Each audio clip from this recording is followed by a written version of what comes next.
अभिभावक भी तैयार है, उसके पीछे जो छात्र छात्राएं हैं उनको भी तैयार होना चाहिए, तब तक हमें पूर्ण न्यूट्रन शिक्षा मिले।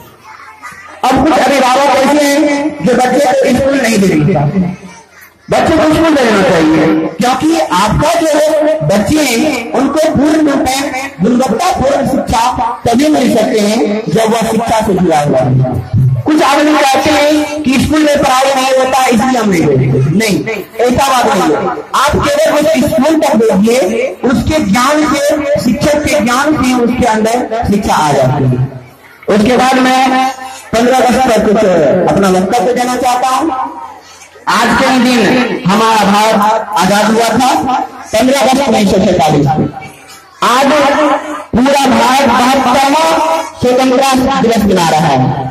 72 साल पूरे हो गए हमारे भारत के, लेकिन शिक्षा की दृष्टि से जो कर देखा जाए तो अन्य देशों की तुलना में मेरा देश पीछे चल रहा है। इसका मूल कारण क्या है? इसका मूल कारण का अगर ध्यान दिया जाए, इसके मुख्य कारण है यहाँ की शिक्षा व्यवस्था में गड़बड़ी। शिक्षा व्यवस्था में जैसे ही गड़बड़ी आती है, शिक्षा व्यवस्था में जैसे ही त्रुटि आती है, हमारे बच्चे उस गुणवत्तापूर्ण शिक्षा को नहीं प्राप्त करते। इसीलिए अगर चाहिए गुणवत्ता शिक्षा को, तो बच्चे को स्कूल देना होगा, कोचिंग देना होगा। उसके साथ साथ बच्चे को पढ़ने के लिए गार्जियन को भी पढ़ना होगा, क्योंकि आपका बच्चा क्या पढ़ रहा है, क्या पढ़ के आया, क्या नहीं पढ़ा, पढ़ते दिन उसका होमवर्क देखना, उसको क्या मिला है, क्या याद किया है, हमारे बच्चे में क्या रिजल्ट आ रहा है, उसको देखना उसके गार्जियन का डिपेंड करता है। नहीं तो कुछ ऐसे गार्जियन होते हैं जो उसके कॉपी को नहीं देखते, क्या पढ़ा महीने भर में उसको भी नहीं देखते। जब तक आप उसके कॉपी को नहीं देखेंगे, जब तक आप उसके दृष्टिकोण को नहीं जानेंगे कि हमारा बच्चा क्या पढ़ रहा है, तब तक उस बच्चे में प्रोसेस नहीं हो सकता। ये बात तो कह रहे हैं। 15 अगस्त जब आजादी हुआ, आजादी में उससे पूर्व बहुत सारे विद्वान हुए, बहुत सारे वकील हुए, बहुत सारे इंजीनियर्स हुए। उन्होंने जो वक्तव्य रखा, उन्होंने इस आजादी के सिलसिला में जो पैर रखा, क्या वो झूठ नहीं थे? महात्मा गांधी की बात करें, भगत सिंह की बात करें, लाल बाल की बात करें, डॉक्टर राजेंद्र प्रसाद की बात करें। डॉक्टर राजेंद्र प्रसाद एक ऐसे विद्वान थे जिन्होंने हमारा भारत का संविधान को केवल एक ही बार पढ़ा था। एक बार पढ़ने के बाद उस संविधान के पुस्तक को बढ़ा दिया गया, कहा गया कि डॉक्टर भीमराव अम्बेडकर नीच जाति के हैं, उसके संविधान को हम लागू होने नहीं देंगे। कुछ आदमी का सोचना होगा। उसी रात में डॉक्टर राजेंद्र प्रसाद केवल एक बार उस पूरे संविधान को पढ़ लिया था और दूसरे दिन फिर से वही संविधान अपने हाथों से लिख दिया।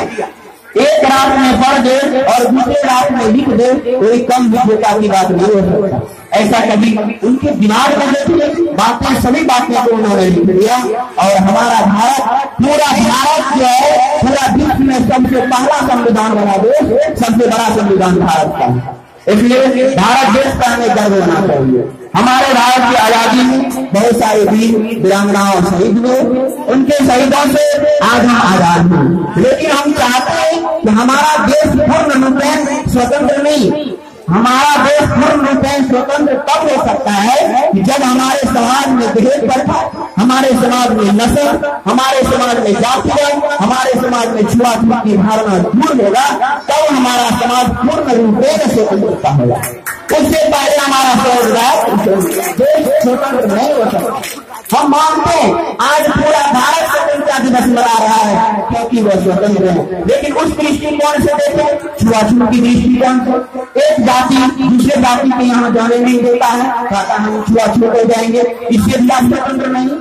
जातिवाद से भी स्वतंत्र नहीं है, कहता है बड़े जाति के हैं हम छोटे जाति के हैं, इससे भी स्वतंत्र नहीं है।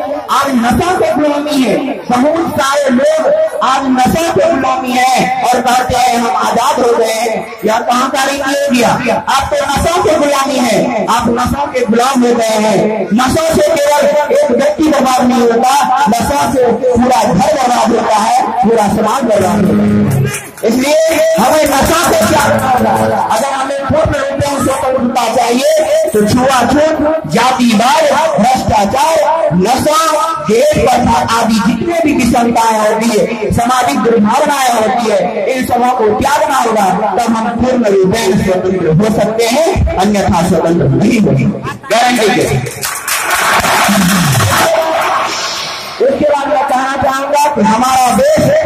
जो पूरा विश्व में अपना सोने की चिड़िया कहा जाता था, आज वही देश रोटी रोटी के लिए तरस रहा है। उसमें कुछ ऐसे गरीब होते हैं उन्हें 2 वक्त की रोटी भी नहीं मिल पाते, लेकिन कुछ अमीर भी है। कुछ गरीबों को 2 वक्त की रोटी भी नसीब नहीं होते, तो कुछ गरीबों के कुत्ते भी काजू और बादाम खाते हैं। कुछ अमीर को 2 वक्त की रोटी भी नसीब नहीं होते, तो कुछ अमीरों के कुत्ते भी काजू और बादाम खाते हैं। किसी लाश को कफन तक भी नसीब नहीं होते, और किसी के लाश पर ताजमहल भी बन जाते हैं, ताजमहल भी बन जाते हैं। जो भारत का नाम से जाना जाता है, भारत के एक स्वर्ग जैसा राज्य उत्तर कश्मीर।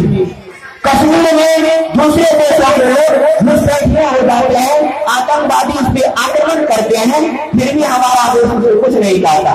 लेकिन उसे बता देना चाहते हैं, जिस तूफान में लोगों के आसमाने उड़ जाते हैं, जिस तूफान में लोगों के आसमाने उड़ जाते हैं, उस तूफान में हम लोग अपने कपड़े सुखाते हैं, हम लोग अपने कपड़े सुखाते हैं। अब की चिंता मत कर, अब की चिंता मत कर, चेहरे का प्रेम बदल देंगे, इतिहास की क्या हस्ती है, पूरा भूगोल बदल देंगे, पूरा भूगोल बदल देंगे। हम लोग आज छुआछूत जातिवाद पर लड़ाई करते हैं, कोई कहता है संप्रदाय पर लड़ाई करते हैं, कोई कहता है मुस्लिम हिंदू वर्ग को मारना चाहते हैं, हिंदू मुस्लिम वर्ग को मारना चाहते हैं, दोनों व्यक्ति दोनों पर वार करना चाहते हैं। हम कहते हैं तैरना है तो समुद्र में तैरो, नदी नाले में क्या रखा है, तैरना है तो समुद्र में तैरो, नदी नाले में क्या रखा है, मरना है तो वतन के लिए मरो, हिंदू मुसलमान में क्या रखा है। जहां तक बात है कि हमें अभी सूचना मिला गया इस शिक्षा के इस दृष्टिकोण से यहाँ के ग्रामीणों का एक प्रोग्राम रखा गया। शिक्षा के क्षेत्र में शिक्षा बहुत महत्वपूर्ण होती है। शिक्षा जिस प्रकार जल महत्वपूर्ण होता है, भोजन महत्वपूर्ण होता है, ठीक उसी प्रकार से मनुष्य को शिक्षा भी महत्वपूर्ण होता है। इसलिए प्रत्येक नागरिक को शिक्षा मिलना बहुत ही जरूरी है। और मैं छात्रों से विशेष करके अनुरोध करना चाहूंगा, आप करिए कर दिखलाइए कि हम एक अच्छे एवं सच्चे भारतीय नागरिक हैं। सच्चे और अच्छे भारतीय नागरिक वही हो सकते हैं जो शिक्षित होगा, क्योंकि बिना शिक्षित हमें कुछ नहीं कर सकते। बिना शिक्षा के हम आर्मी नहीं बन सकते, बिना शिक्षा के हम डॉक्टर नहीं बन सकते, बिना शिक्षा के हम इंजीनियर नहीं बन सकते। हम भारत के आदमी रहते, हम भारत के पैसे से सेवा कर सकते हैं, हम किस रूप में भारत की सेवा कर सकते हैं। हमें किसान भी अगर बनना हो उसमें भी पढ़ना होगा कि हमें कितना डीएपी, कितना यूरिया, कितना पोटाश की मात्रा लगाना चाहिए खेतों में, इसकी भी जानकारी हमें रहनी चाहिए। इसलिए अगर किसान के रूप में भी सेवा करना चाहिए तो आपको पढ़ना बहुत ही जरूरी है। और मैं कहता हूँ बहुत छात्र अफसोस हो जाते हैं, बहुत छात्र कहते हैं कि हम नहीं पढ़ पाएंगे। नहीं, लड़ो, कठिनाइयों से लड़ो, कठिनाइयों से पीछे नहीं रहो, क्योंकि मंजिल तो उसी को मिलती है जिसके सपना में शान होती है। मंजिल तो उसी को मिलती है जिसके सपना में शान होती है। पंखों से कुछ नहीं होता है यारो, हौसलों से उड़ान होती है, हौसलों से उड़ान होती है। इसलिए मैं सभी को कहना चाहूंगा शिक्षा बहुत महत्वपूर्ण है। और यहाँ पर हमारे कलाकार बंधु बैठे हुए हैं, पीछे में बच्चे सब हैं, सभी को मैं धन्यवाद देना चाहता हूँ। यहाँ के बुजुर्गों को धन्यवाद देना चाहता हूँ जो अपना कीमती और बहुमूल्य समय और प्रोग्राम को लगवाकर में रहने समय दिया। धन्यवाद।